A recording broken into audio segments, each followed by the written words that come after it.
Ready Shiroda Vengurla गावच्या पश्चिमेला समुद्रकिनाऱ्यानजीक गणपतीच्या मूर्तीचा प्रकट होण्याचा चमत्कार नुकताच घडला.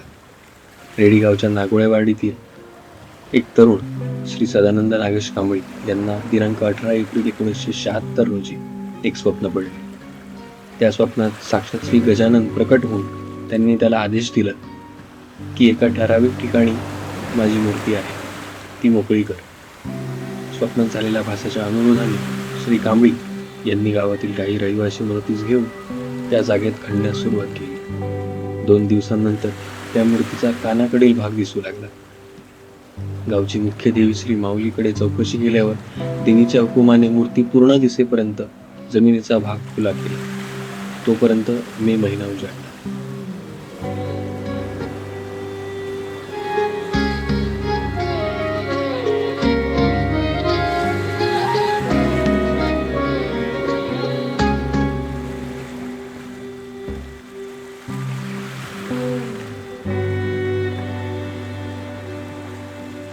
ही ऐसपेस अशी जागा आहे 4 व्हीलरसाठी तुम्हाला. आणि हे पाणी वगैरे टाकलेलं तुम्हाला दिसलं असेल तर खूप प्रमाणात डंपर या ठिकाणाहून पास होतात. गुरळा वगैरे या ठिकाणी जमा होतो आणि उडतो. तो बाजूच्या घरांवर म्हणा किंवा येण्या जाणाऱ्या गाड्यांवर लोकांवर वगैरे उडतो. त्यामुळे हे पाणी टाकलं जातं. इथे बाहेर देखील पार्किंगची सोय आहे आणि इथे आतमध्ये आलात ना उतारायला तर आतमध्ये देखील इथे वर तुम्ही गाडी लावू शकता. आणि इथून खाली गेलं की ते मंदिर आहे. त्यामुळे बाहेर जर जागा नसेल तुम्हाला गाडी लावायला तर इथे पण लावू शकता. आणि इथे माझ्या मागे इथे तुम्ही 2 व्हीलर वगैरे तुमच्या पार्क करू शकता.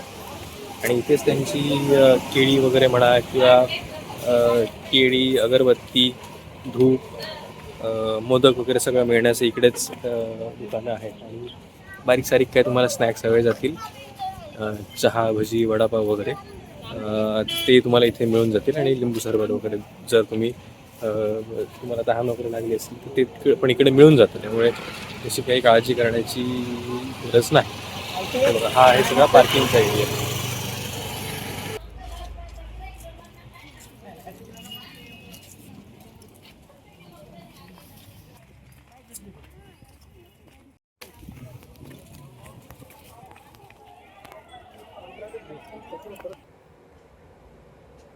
ही मूर्ती जांभा दगडावर कोरली असून सारे अवयव जशास तसे आहेत. मूर्ती बसलेली असून बाहेर मकराकृती खोदकाम केलेले आहे. 1.25 महिना खोदकाम केल्यानंतर उंदीर मामाचे दर्शन झाले. ही सुखद वार्ता कळताच सिंधुदुर्ग, रत्नागिरी येथून दर्शनासाठी भाविकांची रीघ लागू लागली. सध्या रेडी गावाला तीर्थक्षेत्राचे स्वरूप प्राप्त झाले आहे. गोगटे, डेक्कन तसेच न्यू इंडिया मायनिंग कंपनीने आजूबाजूचा परिसर सपाट करण्यास मशिनरी पुरवून मदत केली. स्वप्नांकित श्री सदानंद कांबळी हे डेक्कन कंपनीत ड्रायव्हर म्हणून काम करतात. पांडवकालीन शिल्पाचे नमुने येथे आढळले. जाणकारांचा असा अंदाज आहे की ही द्विभुज मूर्ती पांडवकालीन असावी.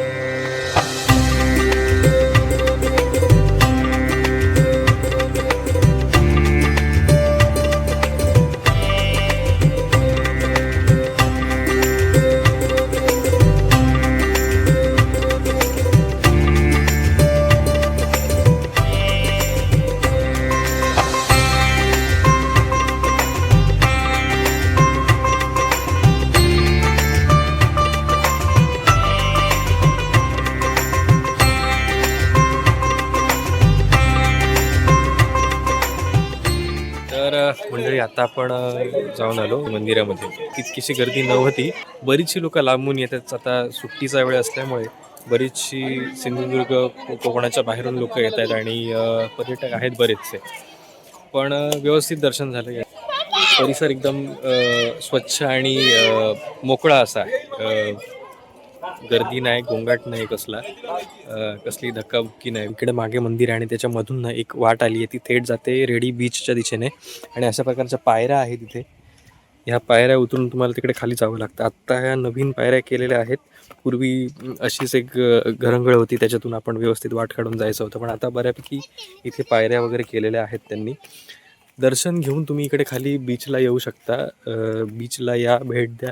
व्यवस्थित छान सुंदर असा समुद्रकिनारा आहे आणि स्वच्छ आहे. सगळ्यात पहिली गोष्ट म्हणजे रेडी आणि वेंगुर्ला हा सगळा जो परिसर आहे याची खासियतच ही आहे की परिसर खूप स्वच्छ आहे, निसर्गरम्य आणि इंग्लिशमध्ये आपण ज्याला जसं एअरी आणि फ्रेश म्हणतो ना, मोकळा मोकळा असा हा परिसर आहे. त्यामुळे खूप असा गर्दी गोंगाट वगैरे अशा पद्धतीचं काही वातावरण नाही. व्यवस्थित या 4 गोष्टी फिरा, तुम्ही व्यवस्थित एक्सप्लोर करा आणि देवाचं दर्शन घ्या. बीचवर या. इकडेच लिंबू सरबत, कांदा भजी, वडापाव आणि बारीक सारीक खाण्याचे स्टॉल्स वगैरे पण अवेलेबल आहेत. त्यामुळे या गोष्टींचा आनंद घ्या.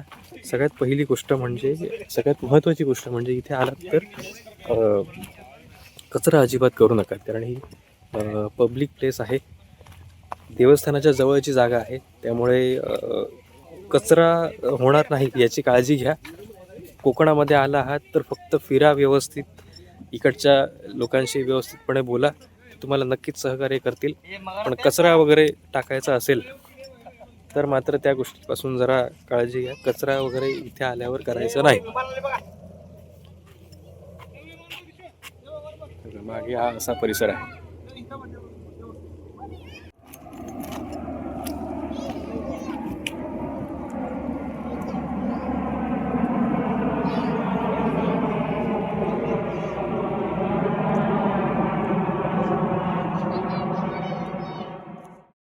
मंदिरात येणार असाल तर काहीही बाहेरून आणायची गरज नाही.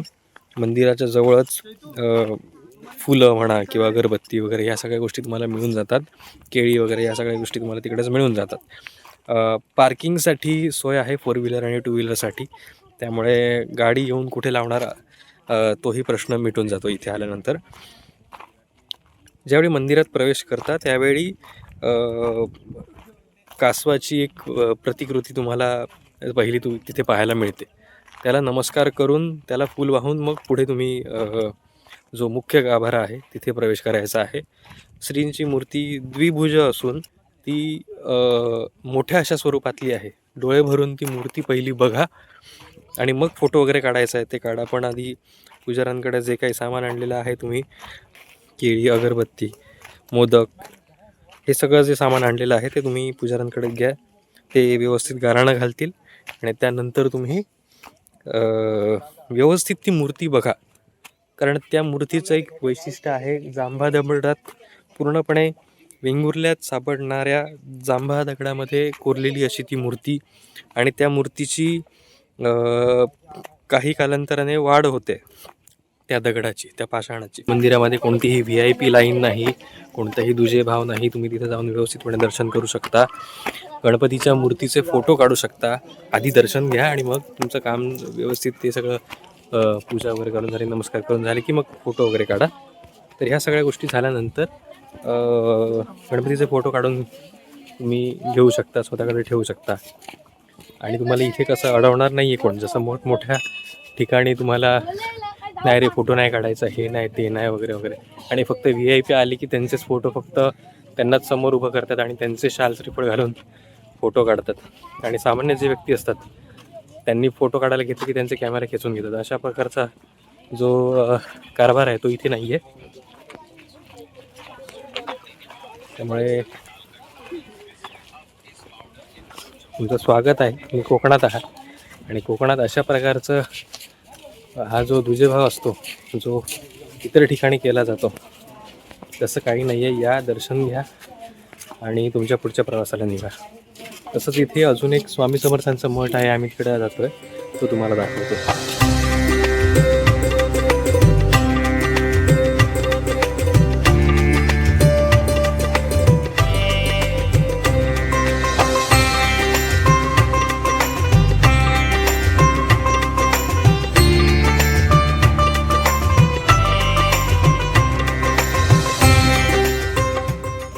तर मंडळी, हा होता आपल्या गणपती दर्शनमधला रेडी गणपतीचा भाग. तर तुम्हाला हा भाग कसा वाटला ते आम्हाला नक्की कळवा.